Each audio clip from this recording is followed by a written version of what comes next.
first time riding a motorcycle in the city, and I was very scared, and now I'm addicted. Now I'm riding motorcycles everywhere. I might even buy a helmet, just walk around so people think I'm a motorcycle guy. Anyways, okay.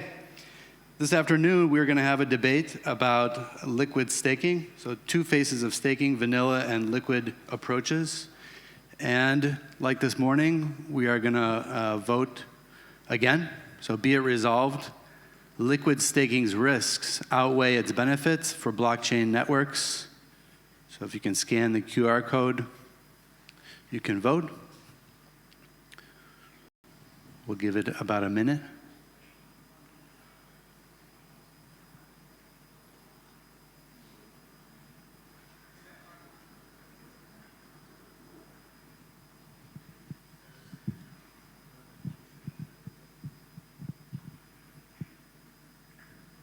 We're competing between agree and disagree.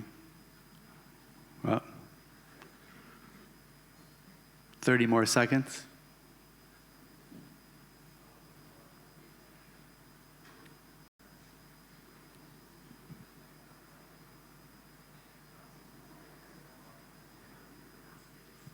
Okay, as it stands, we have 22, and a majority agree that liquid staking's risks outweigh its benefits for blockchain networks. So please join me in a round of applause for our panelists, for Nixo, from eStaker, Dimitri from Lido, and Brian from Chorus One, who's the moderator.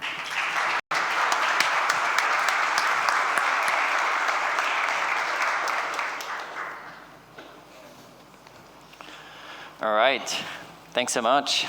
So hey everyone. So first of all, briefly introducing Nixo. She's the executive director of eStakers. eStakers is a nonprofit that focuses on supporting solo stakers. So all those brave souls trying to run an ETH node at home or in their own control. And then Dimitri here, he's worked for Lido, and he's a technical lead of their community staking project. So the resolution that or the statement that we're trying to resolve here is liquid staking's risks outweigh its benefits for blockchain networks. I think we have seen there's a small majority who agrees with that statement. So we want to debate that. Maybe just a little bit of background. When most proof of stake networks, right, they basically have delegation. They have a fixed validator set, and then people just stake with whatever validator they like, and of course that means there's not really much room for people like run their own validator at home, that kind of thing. Ethereum always had that philosophy of, hey, we want to have lots of people run their own validators, and I would say the entire proof of stake design was kind of designed around that, so having no delegation and saying, hey, you can have as many validators as possible. For every 32 ETH, run a validator. Of course, now, a few years later, the situation where we are at is that 40% roughly of ETH stake is either with liquid staking protocols or liquid restaking protocols. So people who've basically built smart contract systems on top to pool ETH together and give you some liquid token. And of course, there's various different reasons for it that we can also get into it, various different benefits. But yeah, so that's, I think, kind of the current status. Of course, there's been lots of criticisms of maybe liquid staking in general, although I would say there's probably been more criticism of Lido in particular because of the large size and dominance Lido has arrived. I think Lido's something like 70% maybe of the market. If you the liquid staking market, you mean? Well, if you include the restaking too. It's hard to argue. Of a total ETH staked, it is 27.8. Yeah, of the total ETH stake. Yeah. I meant of the liquid staking part. But yeah. So a little bit under a third at this point. Indeed. So yeah. So with that, let's go to our opening statements. We can start with, does it say who starts? I don't know. I guess Let's start with you. Okay.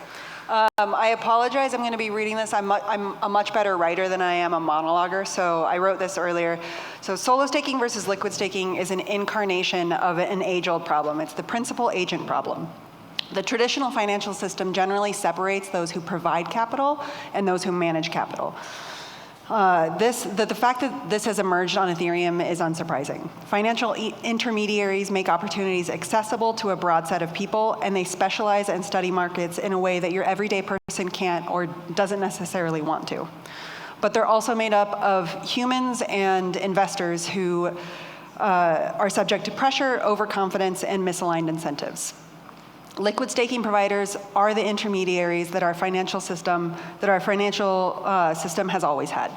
If we want to use blockchain technology to make our existing system more efficient, I know that we can do that, but my hope, and the reason I'm working in Ethereum, is that we can build an entirely different paradigm, one that doesn't create systemic risk and result in major market crashes every 20 to 30 years.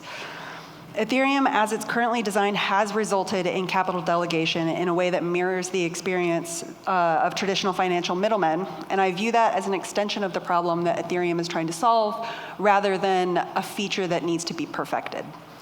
And to be perfectly clear, I don't think that capital delegation is inherently unmanageable as a positive. I think it can be done in a way that financial intermediaries don't create systemic risk or grab at too much power within that system.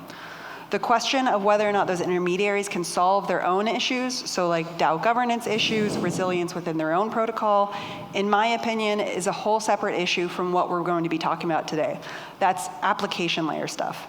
I'm hopeful that they will eventually solve these problems, but we shouldn't be putting the base layer of Ethereum at systemic risk of application layer problems, regardless of how all that irons out.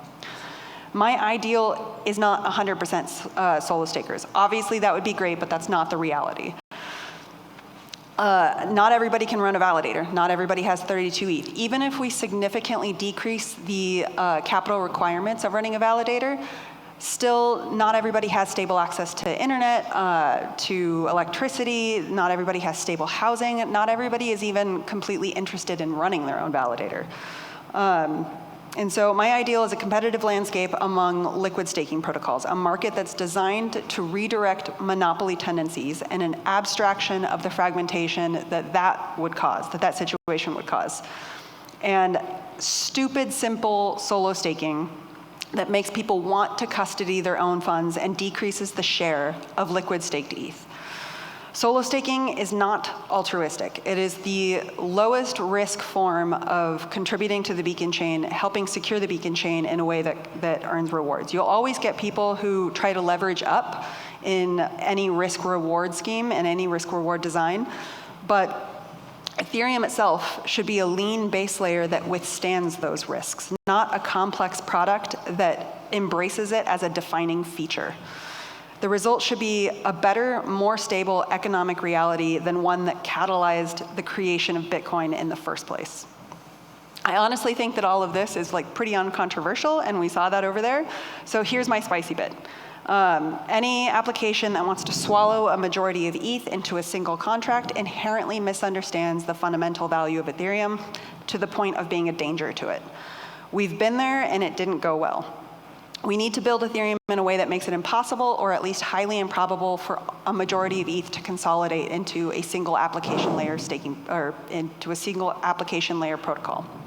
And we have a long way to go in design, and researchers take a huge amount of care in making sure that solo stakers are considered in mechanism design. And I do believe liquid staking has its place, because some people are not going to be able to run a validator no matter what you make the situation. But putting too much emphasis on it only enshrines the old principal agent problem pervasive in the traditional system. Solo staking is what lets Ethereum build new economic paradigms.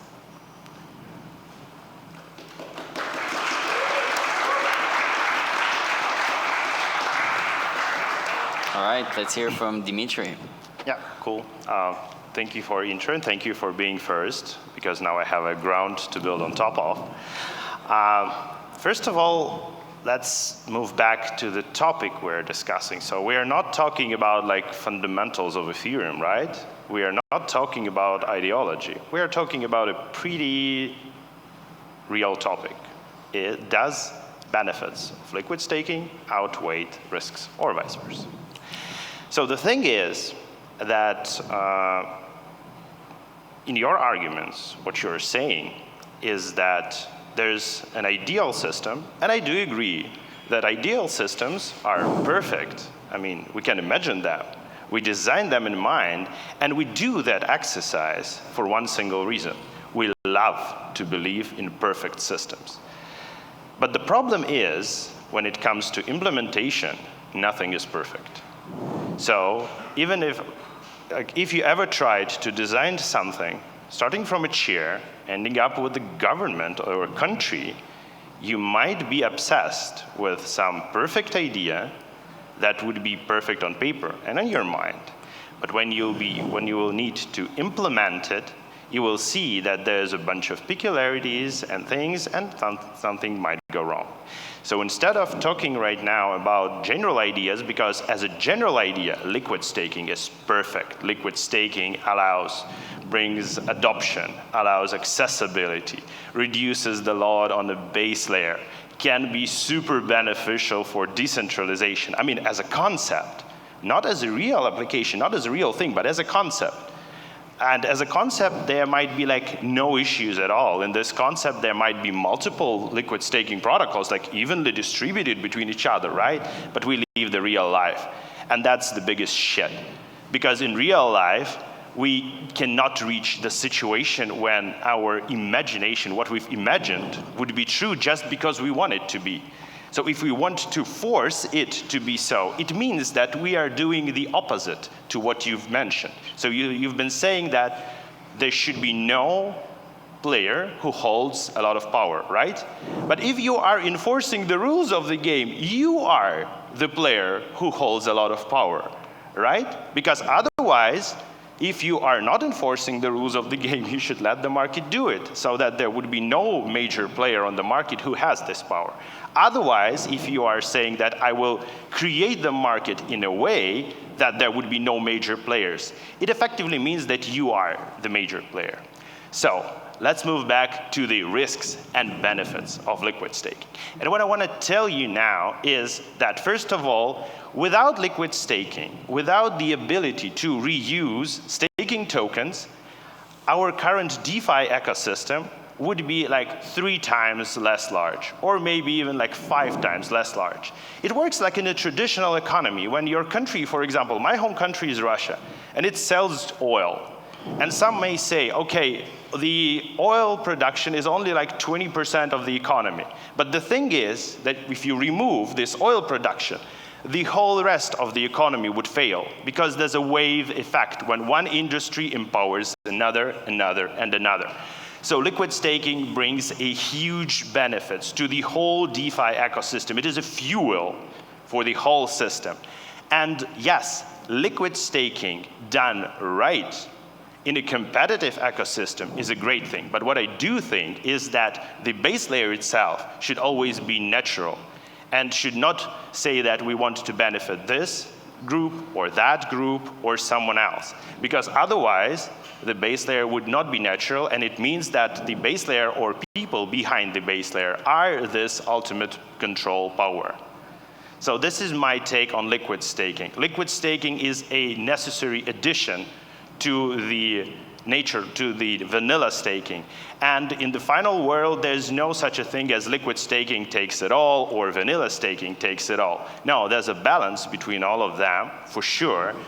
And the coolest thing about liquid staking, and what I do like the most, is that native staking can only be one. So if you make any decision on a base layer, this is a unique decision, like one decision for everyone. With liquid staking, you can have this beauty of multiple implementations. 1, 2, 3, 4, 5, and people can choose. And within liquid staking protocols, you can experiment. So liquid staking protocols done right are not only, their benefits not only outweigh risks, they do mitigate these risks, they do not create these risks. So yes, for me, benefits of liquid staking protocols do outweigh the risks.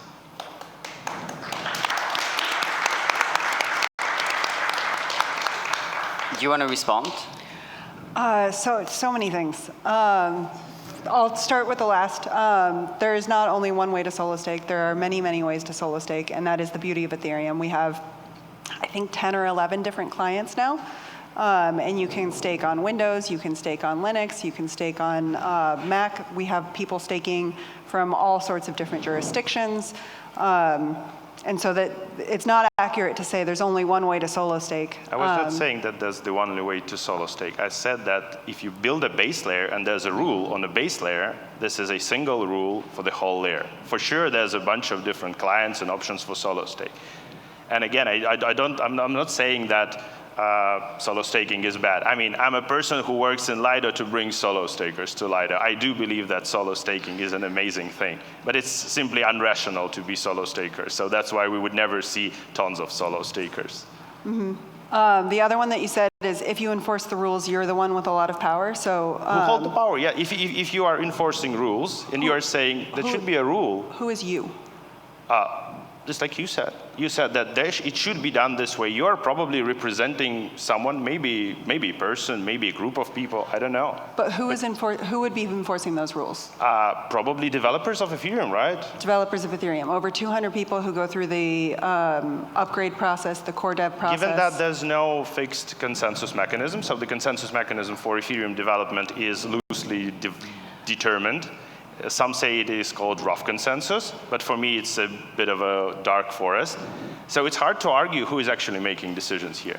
Yeah, so I trust that consensus mechanism a lot more than I do like layering on top of it a single DAO that usually, I mean, you know, this is my principal issue with DAOs is that most of the time the delegation centralizes into 2 to 5 wallets, which is also the case with Lido, and so most decisions end up being made by 2 to 5 people. This is not true, for sure, and I'm surprised by the fact that you're making claims that you have nothing to support it with. So you're saying that the majority of votes in Lido are concentrated on delegated addresses, but the beauty of DeFi and crypto is that all this data is on-chain, and you can see on-chain that this is not true. So one may say that the quorum value of 5% is probably low. That's what I'm saying. The quorum is reached by 2 to 5 people. So when you reach that's quorum, not what you said, but I'm happy to help you here. But that's what makes the decision. So if the majority, if 90% of that is, if 90% of the votes, if 10,000 people vote, but 90% of the vote only belongs to 2 to 5 wallets, then that decision was made by 2 to 5 people. It means that the rest preferred to say abstain.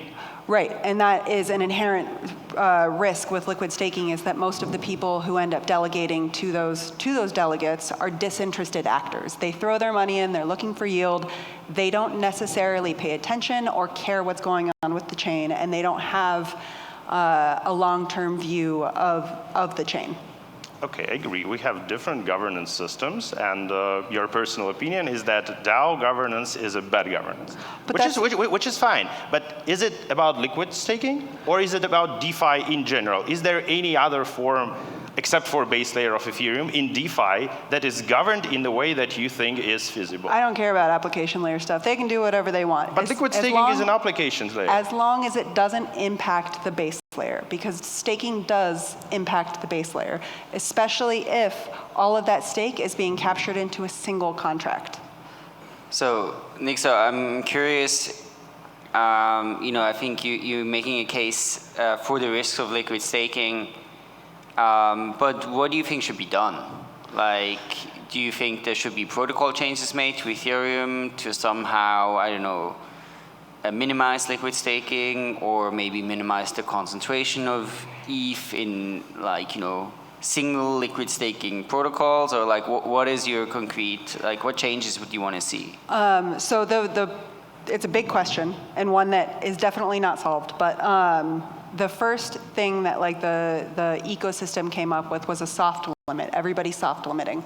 And a lot of protocols made this commitment to soft limit, which I will say was an easy commitment for most protocols to make because they were far below the limit that they committed to. Lido did not commit to that, which was a harder decision for them to make because they were already above that limit and it would have taken drastic action. So I will say that I wouldn't put too much emphasis on a soft limit or people committing to that. But then there are things like correlation penalties that I really like, which correlation penalties are when validators show correlated behavior. So if they all miss the same attestation, they get penalized more heavily. And the idea of that is to penalize validators that are run by all the same operator. So things like that, things that favor smaller forms of staking, and it's the reason. Well, correlation penalties wouldn't be an issue for Lido in the end. No. Correlation penalties at this point would still be an issue for Lido. Because of the 1% that many operators, because in the end, the Lido stake underneath is actually highly distributed, right? They have a lot of operators for, what is it, 1%, 4%? 4% of what? In absolute numbers, each and every node operator is less than 9,000. The largest is less than 9,000 validators. Community staking module and the DVT module, how much of all of Lido stake does that make up?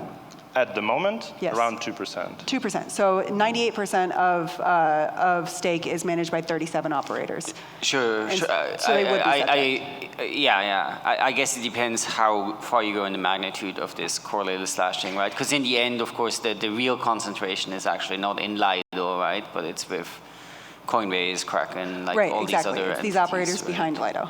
Yeah, absolutely. But like you could imagine doing other things to where contracts, like if everything is in a single contract, that could be a correlation. And this is like How can it be a correlation? Could you please elaborate on that? If all of it is going to a single contract? Yeah. Yeah, that's by definition a correlation. Well, that's a pretty high level definition. But again, we are here in reality. So we are all sitting in this room is a bit of a correlation. If a meteorite falls right here, we are all dead, right? But there's only a theoretical possibility of it. So can you speak about more realistic things? So you are saying, and you are arguing for the protocol and the rules of the protocol. So let's take a look at the rules of Ethereum protocol. Let's take a look at the smart contract, and let's clearly depict what are the risks. And if it would be cool if instead of trying to find like a weak spot where to push, we will try to stay like more objective and do not turn this discussion into like shitting on one liquid staking protocol. Again, we are talking about a lot of liquid staking protocols. Okay. In general, like my stance though is any majority liquid staking protocol. So I am going to end up picking on Lido just by default. Otherwise, it sounds like I'm sort of like abstracting away. But any liquid staking protocol that has a large majority of staked ETH. I know that Lido in particular has said that it has a goal to control a majority of staked ETH, and an advisor. So Hasu, on a Bankless episode, said that a goal of Lido is to see all ETH on being used on Ethereum to be ST-ETH instead of ETH.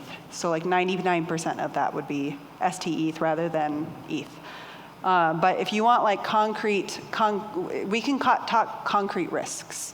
I think that's a good place to. Let's talk about real things. I mean, here's the audience, and we are talking for them. We are not just arguing with each other to prove who has bigger balls. So right. Yeah. Let's. I think that is a good point, right? So, because you said before, don't put the base layer at risk from sort of problems in the application level, which that's where you put Lido right in this application level.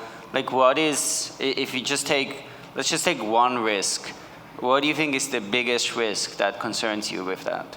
Governance. So if Lido controls all of, if Lido gets to like if we get to 99% staked ETH, or even 66% staked ETH, and Lido controls a majority of that, or any staking protocol controls a majority of that, then they suddenly have a bigger say in any governance issue because they control a lot of it. So it is who you mean by they? You've asked me about that. The liquid staking protocol that controls a majority of ETH. The protocol is a bunch of smart contracts. They have no opinion, and they do not control anything. The 3 to 5 wallets that control the DAO.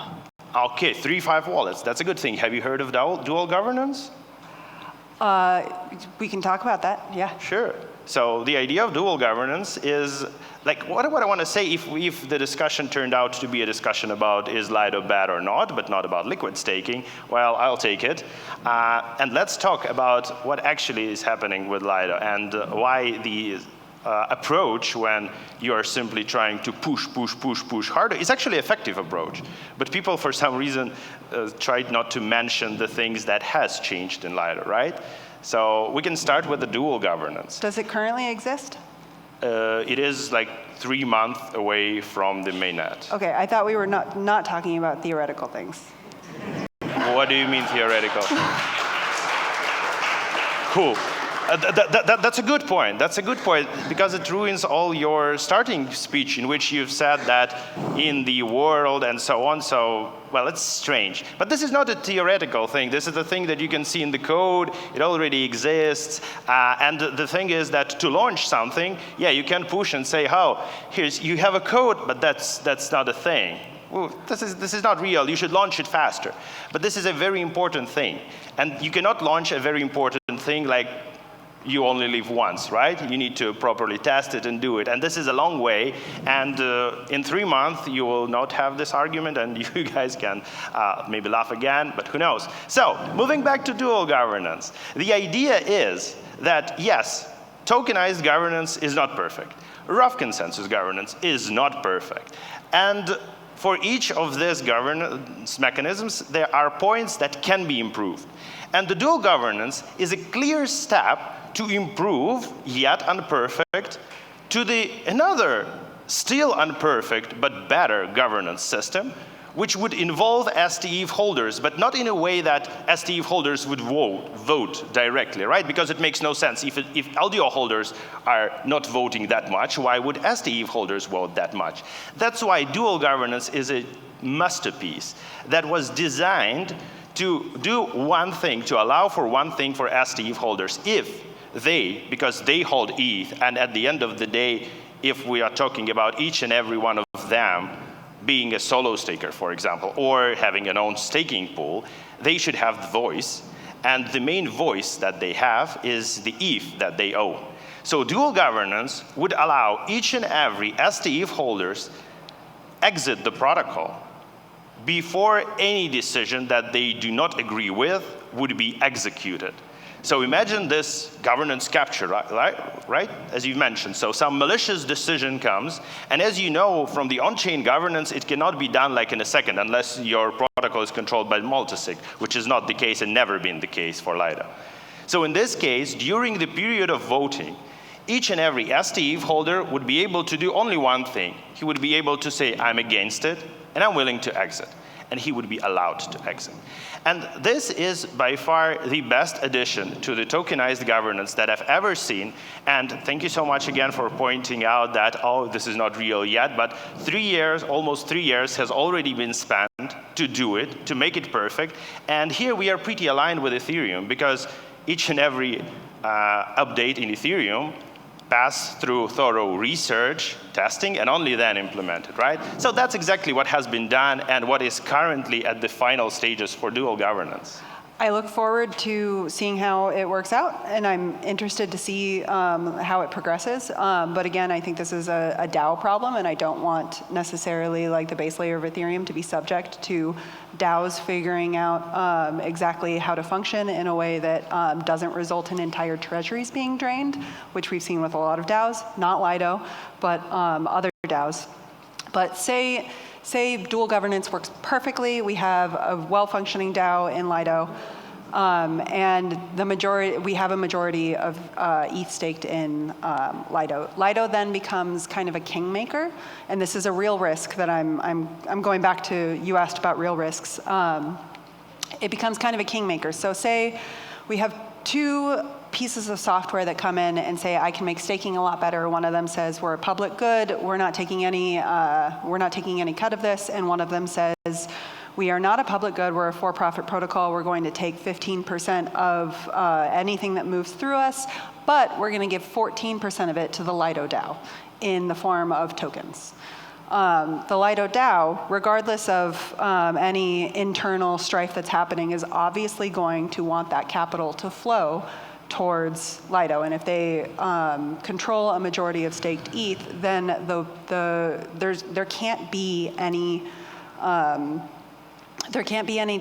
forced diversity, because Lido can say, if you don't run our sidecar, if you don't run our the protocol that chose us to move a bunch of capital to, then we're going to exit you, because post 700 EIP 7002, which is forced execution layer withdrawals, they'll be able to exit anyone who doesn't conform to their validator rules. That's true. That's true. The protocol would be able to do so. This is not only for Lido. But the thing is, again, when we're speaking about risks, it's so funny to see how narrow people are trying to do the picture. Now let's look at the realistic picture. With 7002, what Lido would be able, as a protocol, would be able to do, yes, it would be able to force exit, as well as any other protocol controlling withdrawal credentials. But now let's take a look at the real scenario here. So for some reason, someone is saying, oh, Lido is deciding, or not a Lido, but imaginary protocol, because Lido would, I don't think that would ever do that, decides that, okay, you need to run like a malicious sidecar, or something like that. And then operators, being independent, do refuse to do that. Let's take a look at the real scenario. So what's going to happen next? What's going to happen next is, these operators, for example, would be forcefully ejected by Lido. The beauty of a blockchain and of the Ethereum ecosystem is that it's all transparent. So the social sentiment would be that Lido, as a protocol, did a bad thing that node operators do not agree with, and they are exiting. So what's going to happen with the market?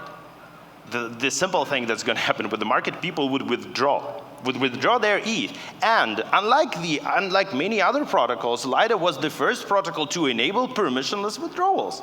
But I would... What a bummer. How can they do that, right? If they want to control this huge amount of stake and never let it out. But why did Lido protocol enabled withdrawals first? And why we are not taking into account the fact that even though the protocol might exit validators, it would take tons of time, and it would result basically in what you want, in the reduction of a share. Yeah. Is there a real risk here? Yes, I would argue that that is not usually how financial manipulation throughout history and in actual political systems work.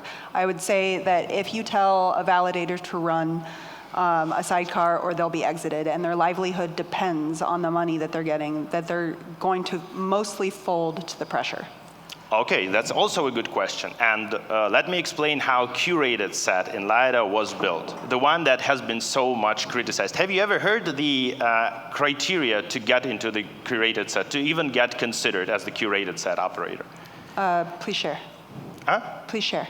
Okay, so the thing is, to be considered, and there's no more onboarding rounds, but previously all 37 operators, before they were onboarded to Lido, they were asked if they do have a business of their own of a size comparable to a share that they would probably get from Lido. That's the first thing, meaning that their business would be at least split half-half. So even if Lido would decide for some reason to exit all of their validators, they would still have at least half of their business.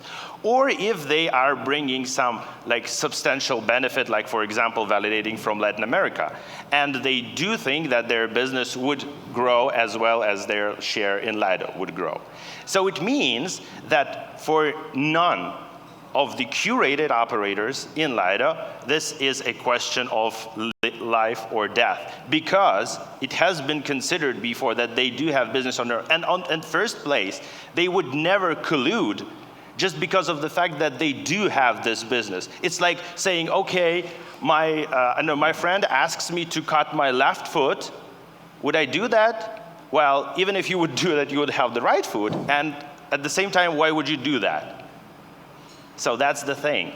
And I mean, what I want to see, what I really want to see in these discussions is, instead of trying to say that, oh, this protocol is just bad, first of all, we should acknowledge that not only Lido, but all of the protocols, I mean, not all, but many of the protocols are evolving. and trying to solve these issues. So yes, we do acknowledge that the issues they come not from the liquid staking concept itself mostly, but from the DAO issues, which is a common DeFi problem, which is being tackled, and Lido is on the frontier of tackling this problem, right? With trust minimization, with the distribution, and you've never mentioned the simple fact. So Lido is, as a staking protocol, controls 27.8% of Ethereum stake. And Lido by far did the best job, I mean, for me personally, the best job, as I think, in terms of decentralizing Ethereum. Because of Lido, we see operators like Sensei Node, for example, getting a significant share of stake, validating from Latin America with not a perfect performance. We see community stakers joining. We see DVT adoption, which is fully driven, not by some centralized exchanges or someone like that, no, but in a decentralized way. Lido is the only protocol to purely use DVT with the DKG, with the decentralized key generation ceremony, because most of the other DVT validators are actually running the split key, which means that the key itself might also exist. So Lido is always on the frontier on improving and helping the base layer. And what is getting instead? It is getting a lot of criticism. But it is good, because this criticism drives Lido better and helps solve these issues. So I can confidently say that right now, the absolute majority of the issues, except for ideological issues about who should hold the control, for liquid staking are solved. But the problem of who should hold the control is probably outside the question of liquid staking benefits or problems in general. It is a particular problem of, I don't know, maybe you and someone else, because for me it's not a problem. But liquid staking in general, and Lido in particular, did a great job for base layer. And base layer and DeFi would never be that as it is now without Lido or Lido-like protocol. So that's the thing we have to admit. Cool, thank you, wonderful. I think we have time for a few questions from the audience. Yeah, let's do here. If Lido is really aligned with Ethereum, how come other ETH can't vote in Lido governance? How come either ETH? Like regular ETH that's not with liquid stake. I think, if I understand the question is, in the dual governance, right, you have staked ETH being able to vote, so why shouldn't any ETH holder be able to vote? Yeah, that's a good question, and the answer is pretty simple. Since it is a question of what's going to happen with the protocol that controls STETH as a protocol, why should other ETH, which is not locked and not involved in the protocol, vote for someone else ETH? So if you, it's like a mechanism when you lock something. So you lock your ETH, you delegate it to the protocol, you get STETH in return, and you get the ability to say no and exit. But that's it. You do not have the power to decide or to vote directly, because it would make no sense. I think you're right that there is a difference, and the difference is that there's a difference in incentives. There are different incentives being in liquid staking than being in the rest of the Ethereum network. There's not a perfect alignment. There's a difference in incentives. That's why other ETH doesn't vote in Lido governance. Okay, let me ask you a quick question in return. So when you're deciding which t-shirt you want to buy, should you ask me about that? Depends what I want with the t-shirt. No, like in general. when you're buying a t-shirt, should I have If you're my friend and the t-shirt says, Dimitri is an asshole, I should probably ask you if you're cool if I wear that shirt. Now, so the thing is, in general, now I'll move back. In general, when you are buying a t-shirt, should I have the right to express my opinion and to have a weight? If I care about your opinion, then I'll certainly ask your opinion, because I care how my actions impact you. But if you're a stranger and I don't care and I want to ignore your opinion, then I probably won't ask you. Okay, that's a good point. So speaking of dual governance and the concept of a dual governance, STETH is a sub-community of Ethereum. And given that it is not contradictory to be, it is okay to be a sub-community, right? So, and how this sub-community would go, where it would go, should be decided by the members of sub-community, because the rest for them are technically strangers. I'm not attacking the idea of DAOs having internal governance. What I'm saying is just the fact that it works this way shows there are differences in incentives being in liquid staking versus the broader protocol. That's all I'm saying. Yeah, indeed true. That's why STETH holders do not have a right to, I don't know, whatever you want to call it. Well, that's a pretty strange question for me again. So this is, Lido as a protocol is a protocol, and that's what I said. And why should members outside the protocol should have, why should ETH holders have the ability to vote for Bitcoin roadmap? Yeah, let's do anyone else want to ask a question?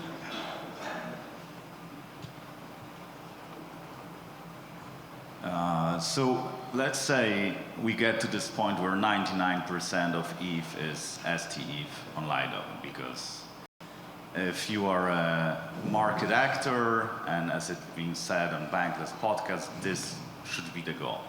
And let's say it happens, but let's say this dual governance works very well and so on.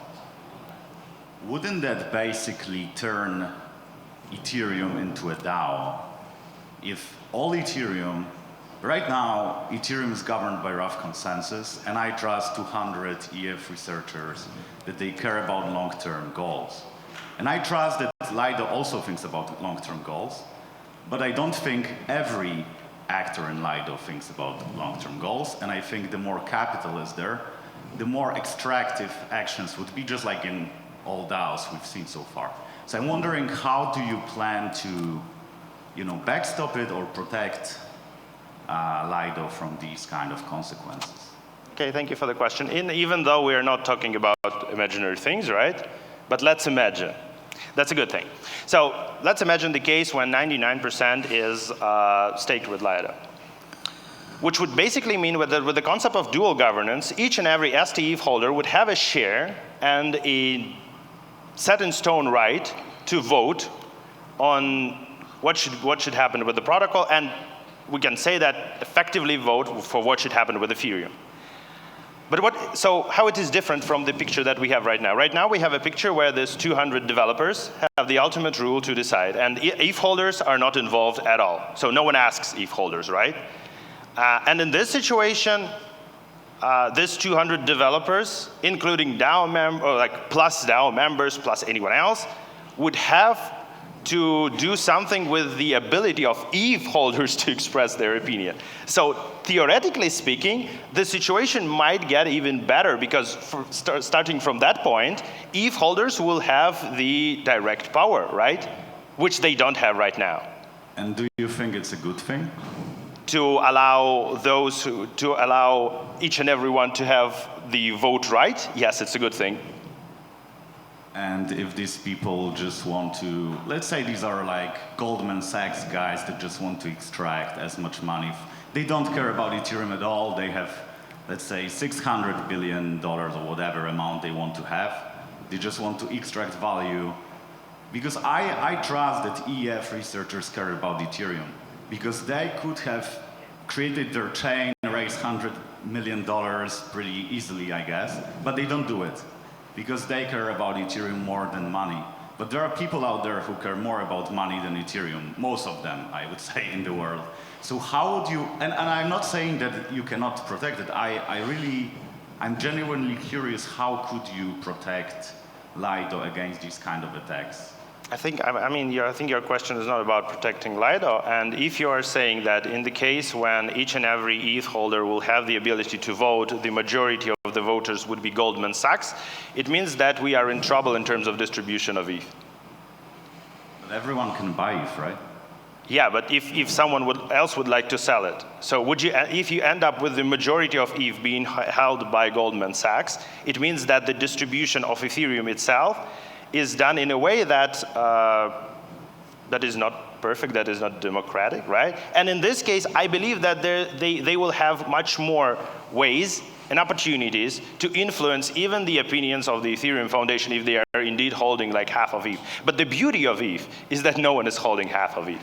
And if each and everyone will have the right to vote, it will be some form of a democracy representation. Maybe a weird form, but I don't think that it would be like worse than what it is right now. It would be different, but it would still be fine because each and every ETH holder will have the right to vote.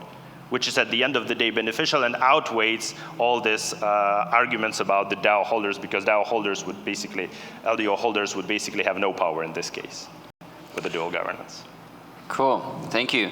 So I think it's time we can go to our closing remarks. And I would say this time we let Dimitri go first. Okay, thank you. So as we've seen over the discussion, and even though, again, the discussion was meant to be about more general things, it turned out to be a discussion about particular protocol, which is reasonable because Lido indeed is by far the largest and probably the most representative case of liquid staking. And if we take a closer look right now at Lido and say that since Lido is the largest protocol, it means that it's the best representation. Well, I do think so. And I do think that this is one of the best representations. And if we look at the real benefits and risks. So let's start with the benefits. The benefits are as follows. Lido is the only protocol at scale that promotes decentralization. And there's no point where you can say that decentralization is enough. That's why Lido decentralization of the Lido validator set is getting better and better and better and better every day. And there's no point where someone would say, okay, that's enough, let's stop here. So Lido LDO holders support these decisions. Lido contributors, including me, do our best to act upon these decisions. In terms of DeFi adoption, if you will take a look at the amount of DeFi protocols, of STETH involved in DeFi, you will see that this is a significant piece. And at the end of the day, what we are saying is that adoption is critical for crypto, right? It is very hard to get people involved because people do think that crypto is a scam. Well, STETH as a liquid staking token is definitely not a scam and a sustainable fuel for DeFi, one of the pillars on which the rest of the DeFi is built on top.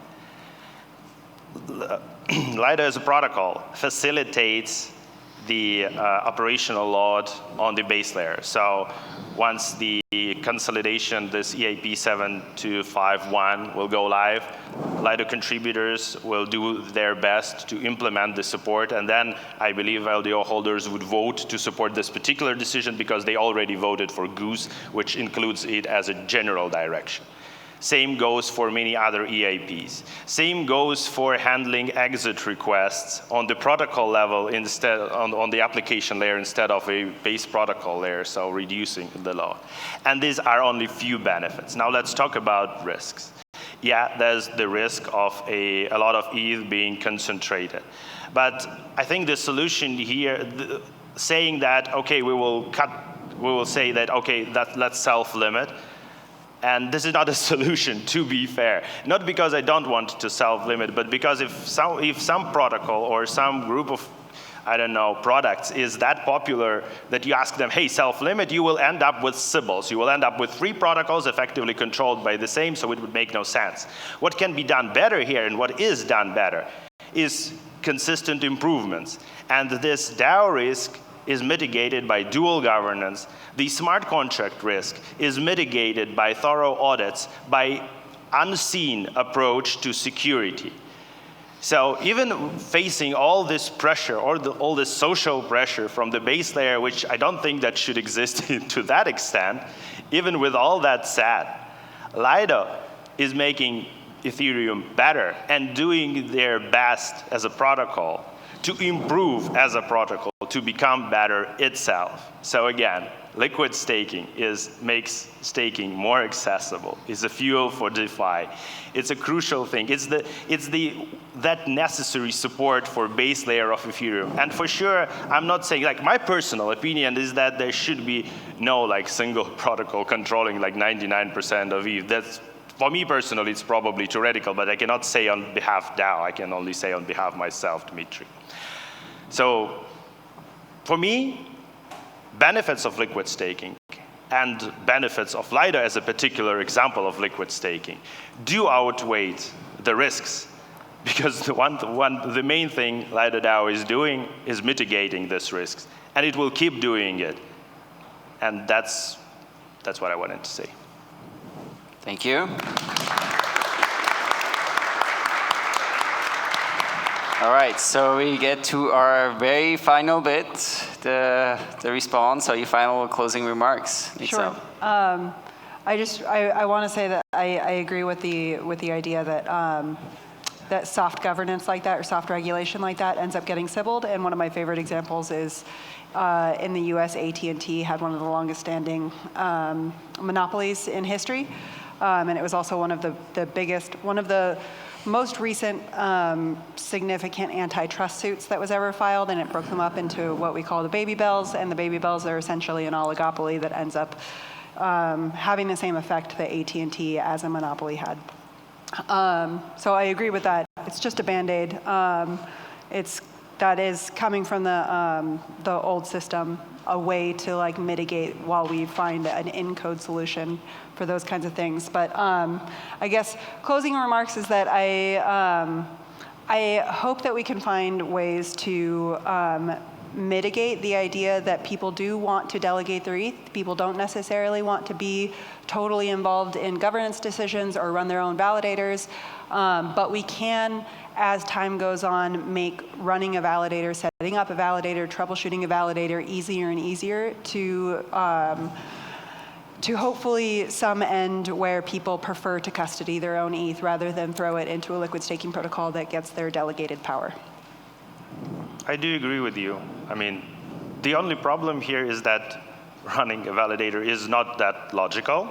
But I do agree that if you can run your own validator, if you have your own 32 ETH, and you're ready to tackle all these issues with help of ETH Staker and with help of Lido contributors, because we basically work together, that's the best solution. Yeah. Do you anything else for your closing remarks, or?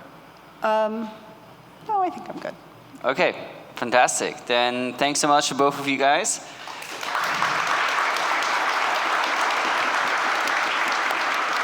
So yeah, I think this was really great, very heated on both sides, clear positions taken. So yeah, I think now we get to the voting. What a spicy debate. Thank you so much. Let's vote. So again, be it resolved, liquid staking risks outweigh its benefits for blockchain networks.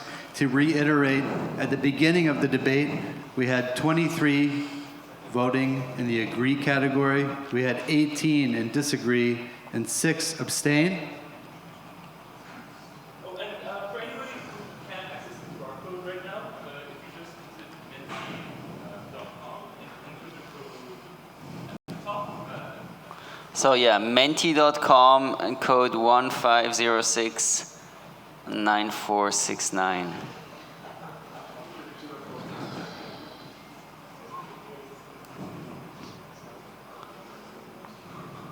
There it is. Thank you.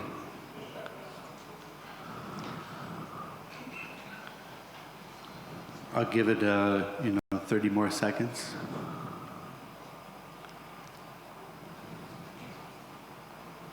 More votes coming in. Oh my God.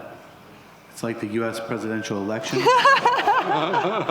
What's going to happen? Now we need to check Polymarket. Holy shit. So much less stressful. You know what's best? Is that the number of abstain votes is lower than at the beginning. And that's true. And at the end of the day, that's the main goal. Yeah. All right, let's call it there. We have 32 in the agree category, 23 in the disagree category. So this and is 4 pretty much in the the same abstain. ratio, or? This is basically the same, yes. We changed 3 people's minds Yeah. in the abstain category. Thank you so much, everyone, for such a great All right. debate. Thank you. Thanks.